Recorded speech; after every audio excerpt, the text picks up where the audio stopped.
واصلين فين؟ جبت لها دواء عشان تنام، على الله تهدى. العيال عرفوا؟ لسه يا حسن. طب يقول لهم ايه؟ لما يصحوا من النوم اخدهم ونروح النادي، وان شاء الله امهم تقف على رجليها، ولما نرجع هاخدها واروح المديريه. عايزك تقعد مع العيال، ما تجيبهمش سيره. عيني يا اخويا. فاهم يا حسن؟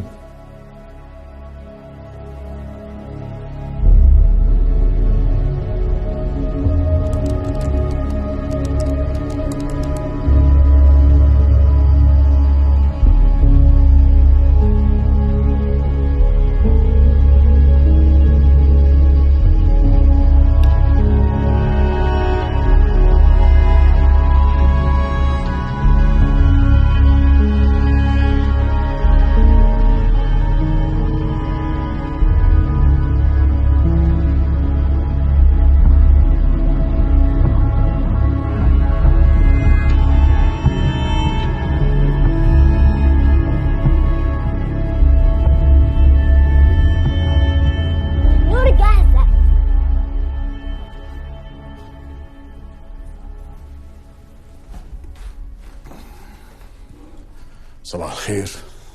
ايه الحلاوه دي؟ بقول لك يا بابا، انا عايز اقول لك حاجه ومش عايزك تزعلي مني.